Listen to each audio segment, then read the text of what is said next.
അസ്സലാമു അലൈക്കും വറഹ്മത്തുള്ളാഹി വബറകാതുഹു. പ്രിയപ്പെട്ട രക്ഷിതാക്കളെ, സുഹൃത്തുക്കളെ, കൂട്ടുകാരെ, മുത്തനബി സല്ലല്ലാഹു അലൈഹി വസല്ലമയുടെ ജന്മദിനം അനുസ്മരിക്കുന്ന ഈ വേദിയിൽ ബഹുമാനം എന്ന വിഷയത്തെക്കുറിച്ച് ഒന്ന് രണ്ട് വാക്കുകൾ പറഞ്ഞ് ഞാൻ എൻ്റെ വാക്കുകൾ അവസാനിപ്പിക്കാം. നമ്മുടെ സമൂഹത്തിന് ഇന്ന് നഷ്ടപ്പെട്ടുകൊണ്ടിരിക്കുന്ന ഒരു മഹത്തായ മൂല്യമാണ് ബഹുമാനം.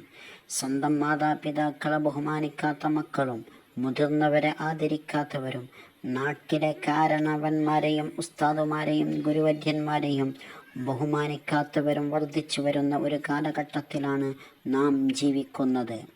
മുത്തനബി സല്ലല്ലാഹു അലൈഹി വസല്ലമ അരുൾ ചെയ്തു, ചെറിയവരോട് കരുണ കാണിക്കാത്തവനും വലിയവരെ ബഹുമാനിക്കാത്തവനും നമ്മളിൽ പെട്ടവനല്ല. ഈ ഹദീസ് നമ്മെ പഠിപ്പിക്കുന്നത് ബഹുമാനം ഒരു നല്ല ശീലം മാത്രമല്ല, മറിച്ച് ഒരു സത്യവിശ്വാസിയുടെ അടയാളമാണെന്നാണ്.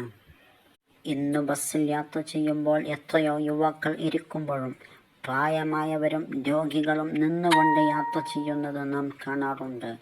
ഇത്തരത്തിലുള്ള ദുശ്ശീലങ്ങൾ നാം ഉപേക്ഷിക്കണം. ഒരിക്കൽ നബി സല്ലല്ലാഹു അലൈഹി വസല്ലമയും സഹാബാക്കളും ഇരിക്കുമ്പോൾ ഒരു ജൂതന്റെ മയ്യത്ത് കടന്നുപോയി. അപ്പോൾ നബി സല്ലല്ലാഹു അലൈഹി വസല്ലമ എഴുന്നേറ്റു നിന്നു. അപ്പോൾ ചിലർ ചോദിച്ചു, അത് ഒരു ജൂതന്റെ മയ്യത്തല്ലേ? നബി സല്ലല്ലാഹു അലൈഹി വസല്ലമ തങ്ങൾ മറുപടി നൽകി, അതൊരു മനുഷ്യനല്ലേ? മനുഷ്യനെ ബഹുമാനിക്കേണ്ട മഹത്തായ പാഠമാണ് ഈ സംഭവം നമ്മെ പഠിപ്പിക്കുന്നത്. ഇമാം ഷാഫിഈ റഹിമഹുല്ലാഹ് ക്ലാസ് എടുത്തുകൊണ്ടിരിക്കുമ്പോൾ ഒരു സാധാരണ മുസ്ലിം അതുവഴി കടന്നുപോയി. ഉടനെ ഇമാം ഷാഫിഈ റളിയല്ലാഹു അൻഹു എഴുന്നേറ്റു നിന്നു. കുട്ടികൾ കാരണം ചോദിച്ചപ്പോൾ അദ്ദേഹം പറഞ്ഞു, ഞാൻ അറിവ് തേടുന്ന സമയത്ത് എനിക്ക് ഉപകാരപ്രദമായ ഒരു അറിവ് പറഞ്ഞു തന്ന ആളാണത്. അതിനാലാണ് ഞാൻ അദ്ദേഹത്തെ ബഹുമാനിച്ച് എഴുന്നേറ്റത്. എങ്ങനെയായിരുന്നു നമ്മുടെ മുൻഗാമികൾ?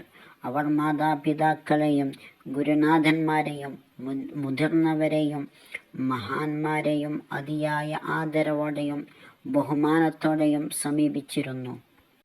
അതുകൊണ്ട് നമ്മളിൽ നിന്ന് നഷ്ടപ്പെട്ടു പോകുന്ന ഈ മഹത്തായ സ്വഭാവം നമുക്ക് തിരിച്ചു പിടിക്കാം.